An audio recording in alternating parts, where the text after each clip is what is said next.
them to you.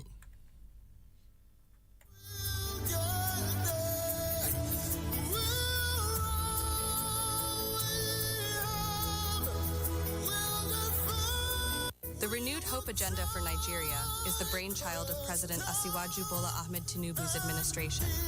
It is geared towards renewing the hopes of Nigerians for a better future through its policies, projects, and programs that are aimed towards lifting the GDP and economic growth of the nation by improving standard of living of the average Nigerian.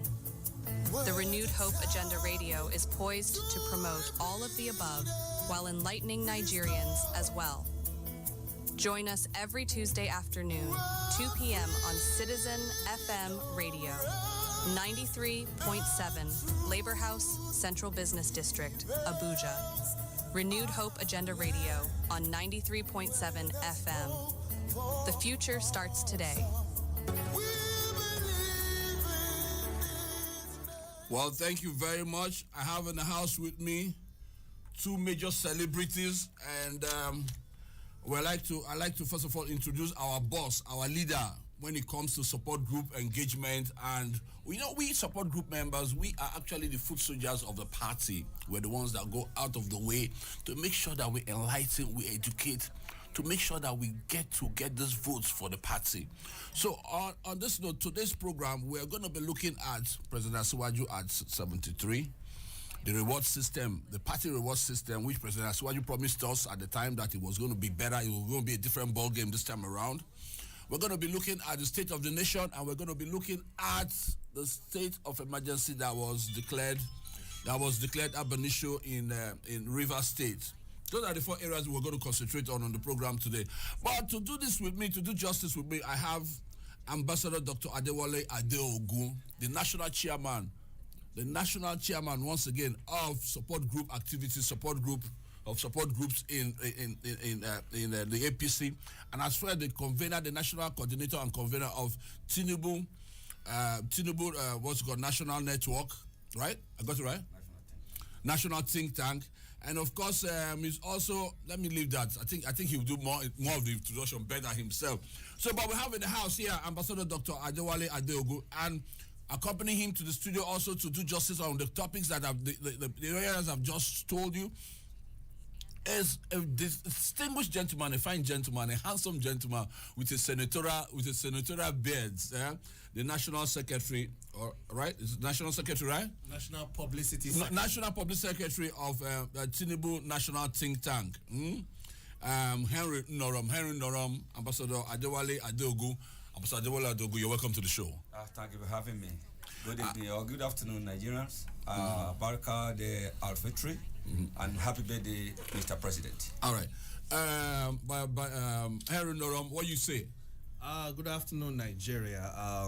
It's my pleasure to be on this station. And happy birthday to the president, and Barakat Salah.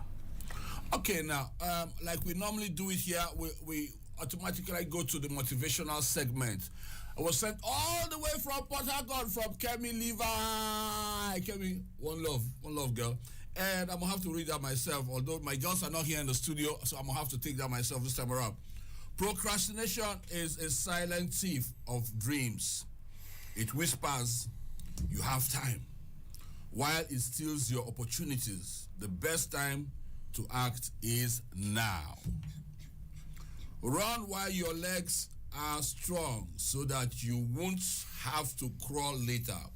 Walk while the fire of youth burns in you so that you won't struggle when the embers fade. Hustle today so that your tomorrow is filled with ease. Take action when it matters. Then trust in God's divine timing. Step into this new week with purpose, determination, and faith. Remember, Kemi says, I love you. Kemi Levi, thank you very much, all the way from Port Harcourt. We appreciate you. And also joining us on the program today, it's no other than Tambari, called from Port Harcourt. He's the state publicity secretary of PDP in Port Harcourt, and at the same time, he is one of the suspended commissioners that was with Governor Sim Fubara. I'm calling him now. He's going to join us via telephone. Hello? Hello, Tambari, are you there? Yes, I'm with you. All right, nice one. Now, we have in the studio here, we have the National Secretary or the National Publicity Secretary of TNC. But first of all, we have the national chairman and coordinator and convener of Tinubu Network, Tinubu Network think tank, the Ambassador Dr. Adewale Adeogu. You want to say hello to Tambari? Yeah, good afternoon, my brother. How are you? I'm fine, How's sir. River State? And how are you coping with the new found love in River State? Yeah, River State is calm. Thank you very much, sir. We are fine. All right. Now, we also have with us here the National Publicity Secretary of the Tinubu National Think Tank. Yeah, Henry Norom. Henry, you want to say hello to Tambari? Hey, Honorable Tambari, how are you doing, and how's everything in Port Harcourt? Yeah, I'm fine. Thank you very much, sir. Okay, let's hit the ground running because we have spent so much time here right now. It's the president's 73rd birthday. Our leader, support group leader, all the support groups in Abuja, in Nigeria, our leader, Ambassador Dr. Adewale Adeogu, what you make of it? It's the president's 73rd birthday. Has he come correct or not? Has he been able to deliver on his set promises or not? Has he been able to score a hat trick or not? Of course, my answer is in the affirmative. Okay, why you say so? Mr. President has been living up to the billing, up to expectation as far as some of us are concerned. One, this was a man that we believed in even ever before he came on board to say he wants to contest for an election. And to be frank, he has never disappointed us. I granted an interview before around 2021. I said, Ashwaju would not be judged by whatever he's doing in 100 days, 1 year, 2 years. He will be judged by what he does on a daily basis. And we've been seeing what he has been doing to keep Nigeria peaceful, to keep the economic going, and to make sure that Nigerians are looking forward to the Renew Hope agenda that he promised us. Okay. In short, okay, he has not disappointed Nigerians. Okay, Noram, I'm gonna come to you, but let me go to Tambari first of all because he's an opposition man, he's a PDP man. Tambari happens to be Tambari happens to be the state publicity secretary of PDP in River State, and a suspended commissioner waiting to come back, hoping that peace will return and they will all come back. Tambari, how are you? I'm fine, sir. Okay, now looking at River State, we have a new sole administrator there. But first of all, you want to say hello to Mr. President because President is president of the nation all over. You want to say hello to him? It's his birthday. Yeah, what do you make of it? Yeah, why not? He's our father, and we wish him well as he celebrates his 73rd birthday, and we pray that God will grant him the mercy and the grace to celebrate many more years in sound health and be strong for us as a country. Okay, thank you very much, Tambari. Where are you? Where is your boss? Where is Governor Sim Fubara right now? Okay, His Excellency Sir Simlaye Fubara, the Executive Governor of River State, even be suspended. He's very much around in Port Harcourt in his house, and he's okay. He's in a very good spirit. Friends and well-wishers have been visiting him. Yesterday, he received a delegation of the northern leaders, or will I say the Muslim leaders, in River State, paid him a courtesy call and had a celebration with them yesterday. And he's fine. He's here with us, yes. He's at home with us. And his health is doing great? Yes, he's doing very, very well, in a very good and sound spirit. What's his mood like? Accusing him of you have made some allegations and accusations. So how did he receive it? How did he take it?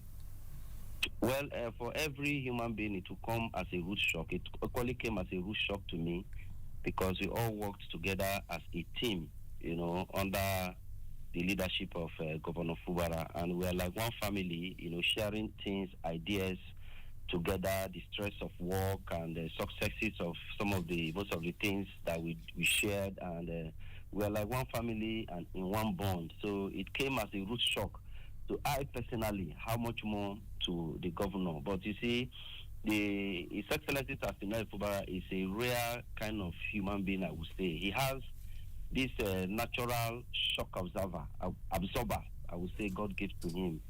No matter what the situation is, no matter how tense the situation is, you always see him in his usual calm nature, always smiling and taking things easy. So I'm sure by now he has gotten over that, and we're waiting for maybe more of such drama that will come up. All right, hang on there. I'm not done with you yet. I'll get back to you. There's so much to tell us because we are in Abuja here. We don't know what's going on in Port Harcourt and how things are happening there. So you'll be able to tell us how your camp or how you all are faring. You know, we need to know because we need for peace to reign in Rivers State. We don't need the economy to suffer any setback anymore. Let me take on Henry. Henry Noram, you're welcome to the show. Thank you, sir. Henry, my name is Sam Atasioburu. I hope you know that. Of course I do. And you don't know I come correct or I don't come at all. I don't take prisoners or hostages. Now, Henry, what do you make of the state of the nation as we speak? Do you think we're where we should be? Because a whole lot of people are crying. High price. A whole lot of people are crying. High price, transportation on the high. Why is it that Nigeria, things go up and it doesn't go down? Especially when the prices have gone down that led to the prices going up in the first place. Henry, you're on. All right. So, in my opinion, Nigeria has so much more potential than we are currently experiencing. Yeah. And if anybody wants to judge our current president based on his performance, in my opinion, he's doing well.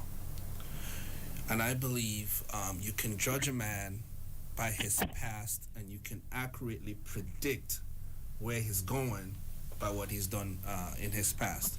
If you look at our current president's trajectory, meaning what he's done in Lagos State, you can confidently predict to a reasonable degree of certainty that he will take Nigeria on the corrective path of progress and prosperity. So, to summarize, we are not doing bad. Nigeria will experience his full potential under President Bola Tinubu. Thank you very much. National Chairman, do you quite agree the state of the nation? Because now we're experiencing a little hitch in fuel supply. We're hearing that fuel prices have gone up again. But what annoys me is that fuel prices go up, they increase transport fare, and it affects our produce, our farm produce and stuff like that. But when fuel prices come down, it doesn't come down. Why do we have that attitude in Nigeria where when something goes up, it doesn't come down? What? And then besides the state of the nation right now, yes, there's peace, but people are still crying hunger. What you have to say to that? Yes, thank you, bro. Why? You see, even during the time of our forefathers, yes, it has always been we are hungry. But I feel, as we are in Nigeria today, even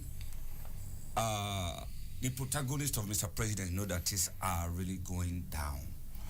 And about fuel, you mentioned, you know, fuel, oil is a global commodity. And with the sensitivity of Mr. President, and with they have is talk with Dangote Refinery, you discover that in the past 2, 3, 4 months, oil have the liter of fuel has gone from 1,100, 1,200 to about 900, 800.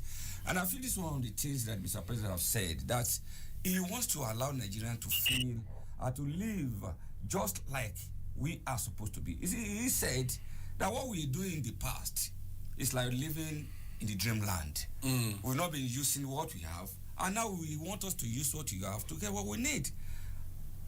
Dangote says is important. Is important. Most of his petroleum product that he's crude now in dollars, and then he's having to sell in naira. So that's what caused the jump in petroleum price. But my own is that when did naira when the fuel prices dropped to 890 or thereabout, the price of transportation and goods and other things and commodities and food stuff did not drop Why is that so? That is where the attitude of Nigeria comes in. Yes. Nigerians have to be one, loyal to their country, and again, have to have the feelings of other people. You see, in those days when you see price of things going up, especially in the oil industry, the very minute this comes up, you see the filling station adjust what they call their meters.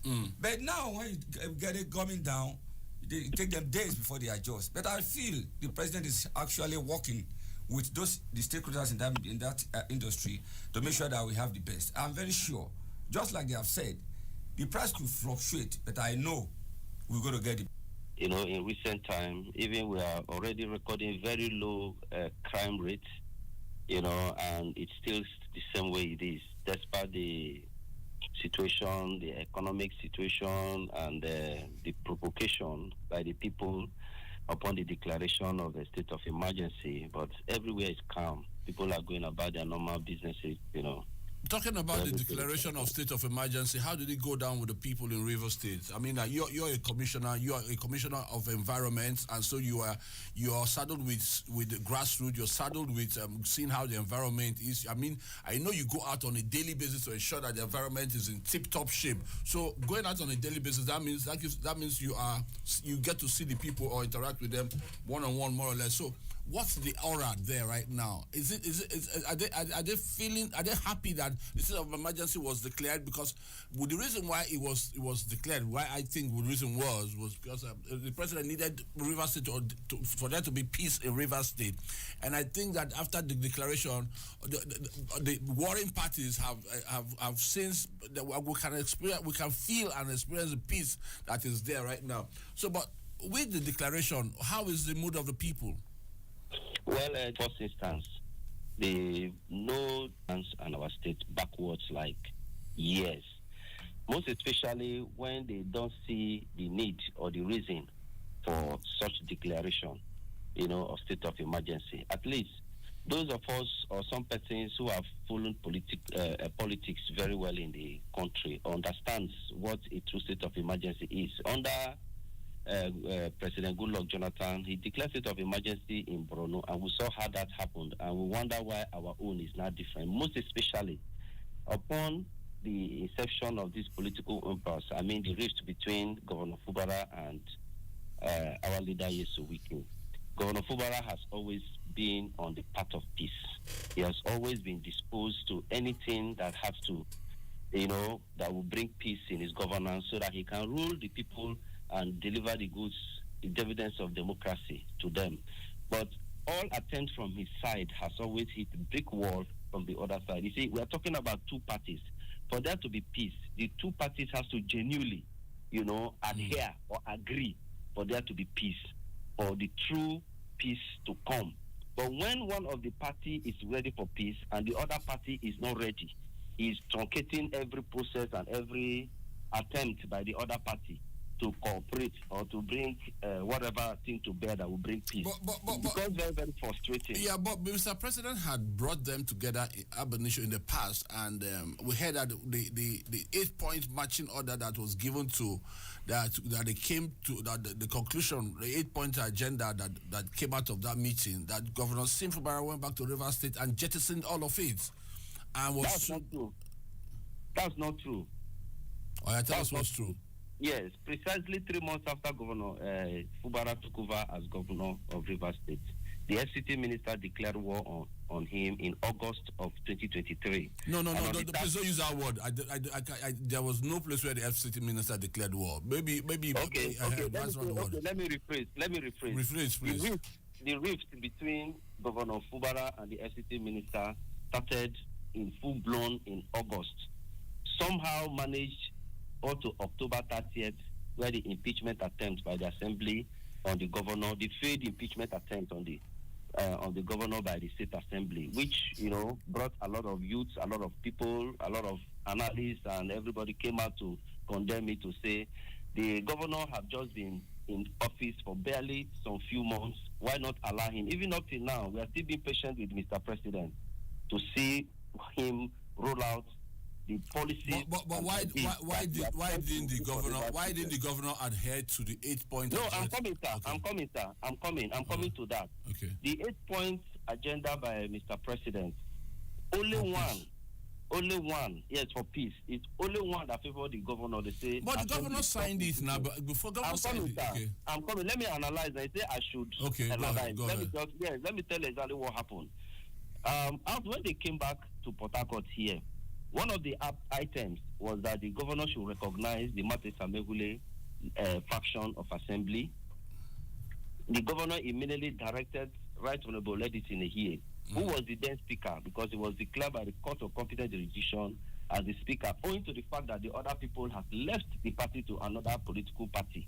And that quit the affairs of Rivers State. Having done that, one other point was, I set back all the commissioners that resigned under you. The governor graciously submitted the names of all the commissioners that resigned under him back to the assembly to be screened, and he admitted them back to the cabinet. So the governor had taken care of nearly everything. The next one he was to do was representation of the budget. When he now discovered that, while in one of the items was withdraw all the legal cases you have in court, he has withdrawn all his cases and equally went ahead to withdraw his defense to the cases instituted by Martin Samehule and his co-host, only to discover that they were still going on with their cases. That is where I'm adhering to my own part and you are not adhering to your own part. It was one of those cases that the Supreme Court ruled on. Okay. All right, hold up. We'll get back to you again. Let me speak with Dr. Adewale here. You have heard him. Well, but part of what we're supposed to discuss today is a soul. What's it called now?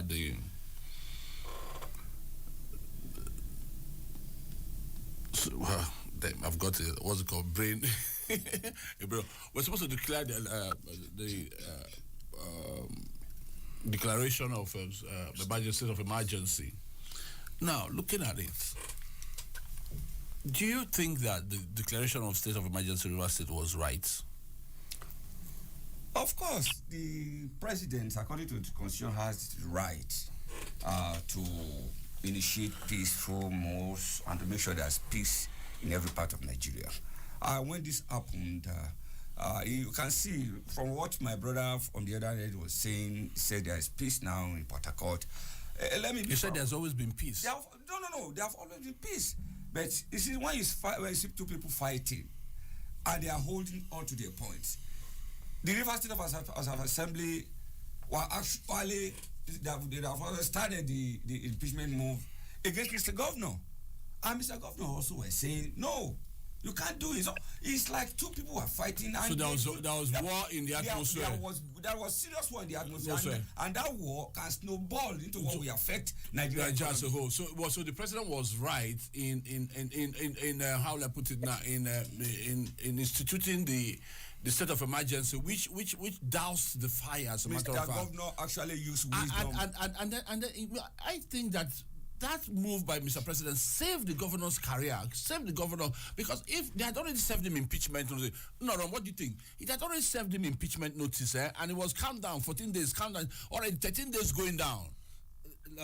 I have to, this a topic I'm actually very passionate about because of my security background.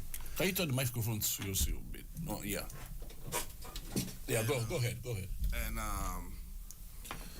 if you look at the actions of Mr. President over the last month or so, it's in line with national security principles. For instance, run that by us again. It's in line with national security principles. Meaning, in any part of this world, if some of the things that were happening in a key state of an economy, with all the rhetoric, all the alterations, all the vocalizations of personal grievances, any commander-in-chief will do what Mr. President just did. Especially since we are not privy of the classified informations that were in front of him that led him to make that decision, right? Exactly.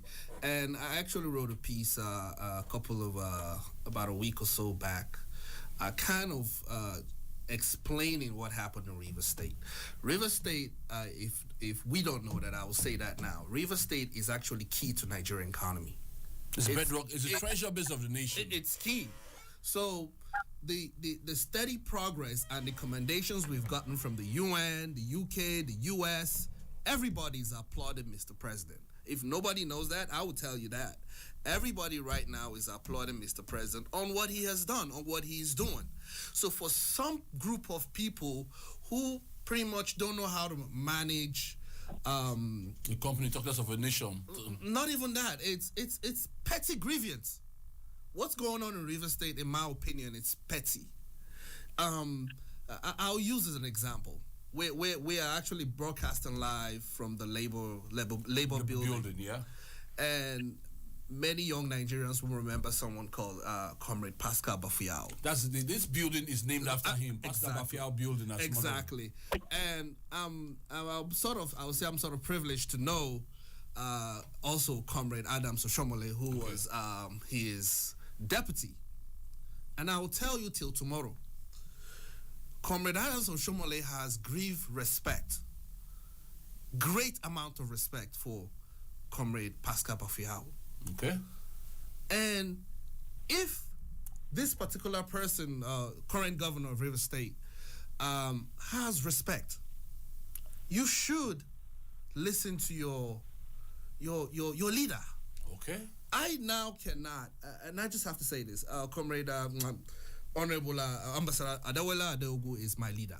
Okay. There are certain things he will tell me to do based on me being a subordinate. Mm-hmm. He knows better than me. That's right. I will execute and ask questions later.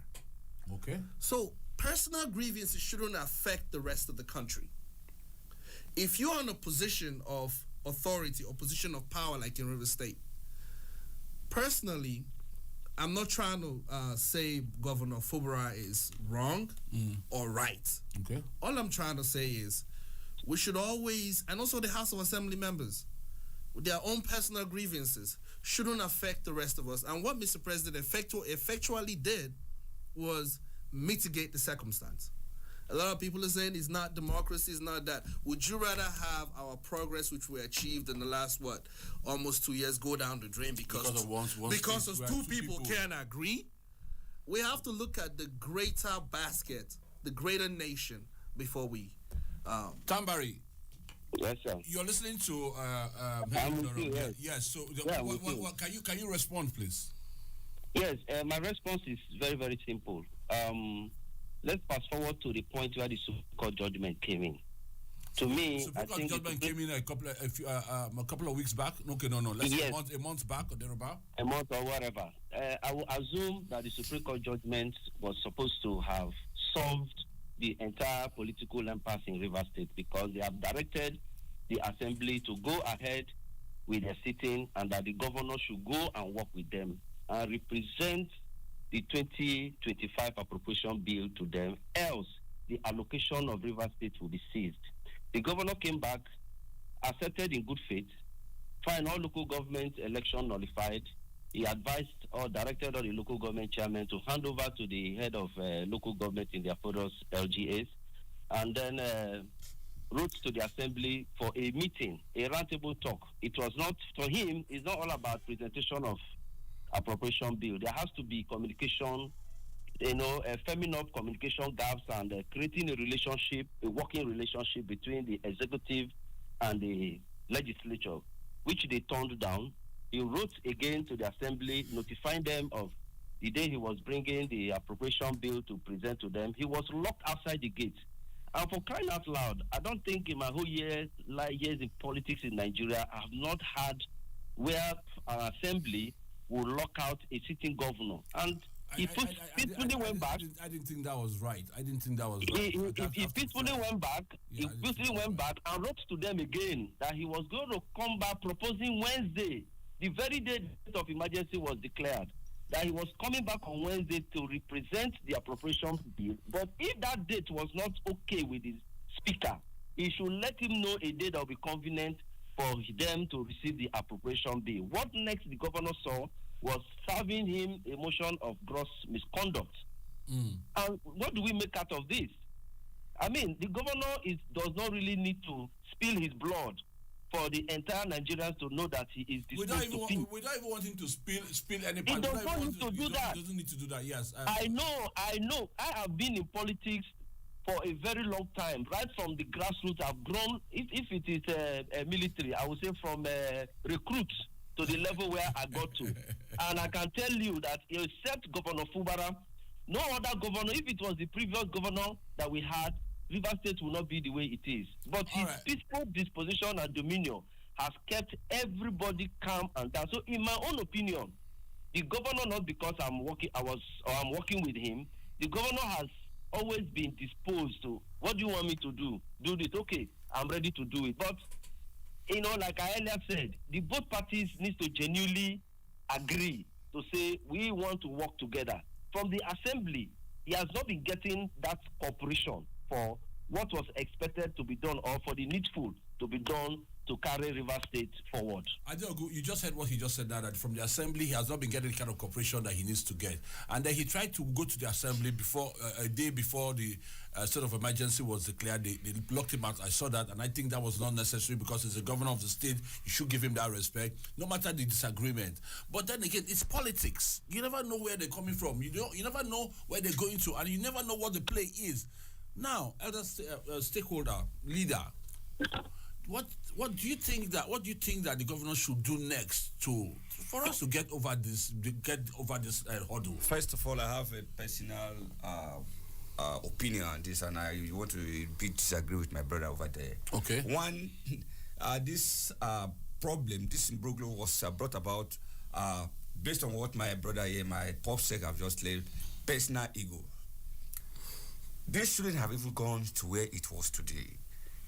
The Supreme Court. The president of the country have come to probably, mediate into this program. And the two groups were waiting for the judgment of the Supreme Court. When the judgment came, the ego was still there. We saw the governor writing through the secretary to the state government, to the state assembly. The state assemblies are not an appendage of the governor. He should have used a kind of personal wisdom like the governor, because what is happening today is the number one in that state writing a letter to the assembly, to the SC, to me was one of the first misstep he made. He probably should have called them, probably to a meeting. Do you know if he called them or not? That was not, because I heard that he called them. That was not tabled. What we had was that there was a letter written by the SSG to the state assembly telling them to come and have a meeting at the state house. That was exactly what we had. But one, I do not even believe that that the governor was locked up, because from the reports flying out, we were told that the governor did not tell them that he was coming. No, not even that. That the governor was not built to visit the House of Assembly that day. He was only passing through to a program, and he bragged. And you see, when we are fighting yourself, everybody wants to keep to what they have. But I feel, once again, I want to believe that the president has actually tried to bring down, to set that, because if what the two factions were planning actually materialized, probably Nigeria would have been in flames today. So let us give it to Mr. President. And one again, let it also allow the suspended governor to think within himself if there's anything he has done to bring about this problem. Also the House of Assembly. But one, you should know they are all coming from the same root. The former governor of the state. Now, no, the snag is between the former governor and the present governor, right? The former governor has the loyalty of the assembly members. We want a scenario where we can move forward, where we can have peace reign, where Mr. President can look at them and say that, okay, I trust these people, there's not peace in River State, the economy is not going to be truncated, or the economic, because River State, the economic valve of Nigeria, there's nothing going to happen. I would honestly plead with the Minister of FCT, His Excellency Wike, The governor of Rivers State is your son. Has Ed. He has Ed. And for the sake of the rest of us, I would say if truly he comes back and apologizes in humility, I will say that there should be a kind of forgiveness and let bygones be bygones. I mean, even God Himself forgave. He forgave. Exactly. But then it goes with, I said it earlier on before. Seems to be a lot of egotistical. I don't even know the word to use. A lot of Nigerian politicians want to always be right. We can't always be right. No, but I think the problem here is that they're playing it to what's it called, the tribal. They're playing the tribal bell here. It's nobody's gonna win. If we all keep one thing in our front, which is the greater good of mankind, the greater good of the society, which is the first reason and only reason those of us who got into politics or even the pulpit. You can say that again. This is the only reason we chose it. Why I got into politics? It's mankind. It's good of the society. Exactly. And what I'm saying now is, Governor Fubara, if you're listening to this, go back to your father. He's your dad, man. They said there's an agreement. There was an agreement. Agreement is an agreement. I'm a labor man.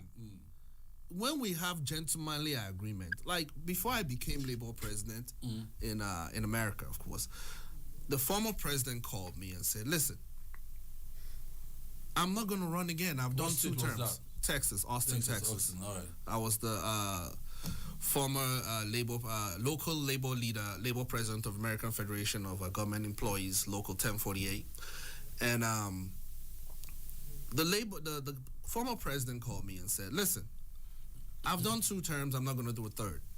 I want you to run." And he gave me certain conditions to run, and I lived by those conditions. It's if I may say, it's one of the principles of transition. If we learn to keep our words, maybe we will not have issues. Maybe we'll not be where we are today. Exactly. Keep your word. And that goes to all the other people in the House of Assembly. I know there might be some